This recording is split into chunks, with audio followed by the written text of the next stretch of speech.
இனிய வணக்கம் குழந்தைகளே! எல்லாரும் எப்படி இருக்கீங்க? இன்னைக்கு ஒரு புதிய கதை துளிர் ஸ்டோரீஸ்ல ஒரு அடர்ந்த பசுமையான காட்டுக்குள்ள ஒரு பெரிய மரத்தடியில ஒரு சிங்கம் சுகமா தூங்கிட்டு இருக்கு. அதுக்கு எந்த கவலையும் இல்ல. காற்று சும்மா இலைகளை ஆட்டுது. சிங்கம் நிம்மதியா மூச்சு விடுது. அதே நேரத்துல அந்த காட்டுக்குள்ள ஒரு குட்டி எலி ரொம்ப சந்தோஷமா ஓடிட்டு இருக்கு. இங்க பாரு, அங்க பாரு, ஜாலியா சாப்பாடு தேடுறது. சின்ன சின்ன குதிப்போடு ஓடுது. ஒரே சந்தோஷம். அப்படியே ஓடிட்டே இருக்கும்போது திடீர்னு எலி கவனிக்காம தூங்கிட்டு இருந்த சிங்கம் மேல ஏறிடுது. அது சிங்கம் மேல ஏறி இருக்கோம் தெரியாம அங்கேயும் இங்கேயும் ஓடிட்டு இருக்கு. சிங்கம் இது யாருடா அப்படின்னு கண்முழிச்சு பாக்குது. சிங்கத்துக்கு குட்டி எலிதான் மேல ஏறி ஓடுறது பயங்கர குஷி.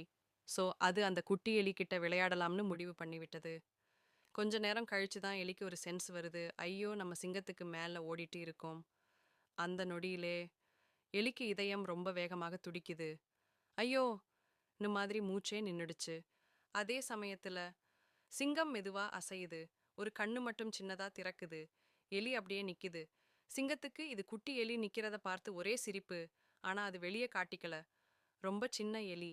சிங்கம் முன்னாடி பார்த்தா ஒரு குழந்தை மாதிரி தான். அப்போ எலி சின்ன குரல்ல கெஞ்ச ஆரம்பிக்குது. தயவு செய்து விட்டுடுங்க.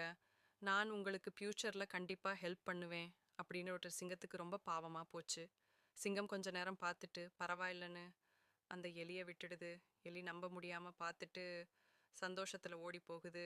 கொஞ்ச நாள் கழிச்சு அதே காட்டுக்குள்ள சிங்கம் நடந்து போகும்போது திடீர்னு ஒரு ஹண்டர் போட்ட ரோப்பு நெட்ல மாட்டிக்குது. பல்லால கடிக்குது. அந்த ஓட்டைக்குள்ள காலை விட்டு கிழிக்க ட்ரை பண்ணுது. எப்படியாவது எஸ்கேப் ஆகிடணும் ட்ரை பண்ணுது. ஆனா முடியல. சிங்கம் ரொம்ப பயந்து போய் சத்தமா கத்துது. அந்த சத்தம் தூரத்துல இருந்த எலியோட காதுல விழுது. எலி உடனே இந்த சத்தம் சிங்கத்தோட தான் கண்டுபிடிச்சு உடனே அந்த பக்கம் ஓடுது. போய் பார்த்தா சிங்கம் நெட்ல தொங்கிட்டு இருக்கு. ரொம்ப கஷ்டமா போச்சு எலிக்கு. எலி ஒரு நிமிஷமும் யோசிக்கல. உடனே ஓடி போய் ரோப்பை கடிக்க ஆரம்பிக்குது. சின்ன பல்லால மெதுவா மெதுவா கடிக்குது. ரோப்பு அருந்துடுது. சிங்கம் முழுசா ஃப்ரீ. சிங்கம் எலிய பார்த்து ஆச்சரியத்துல நின்னுடுது.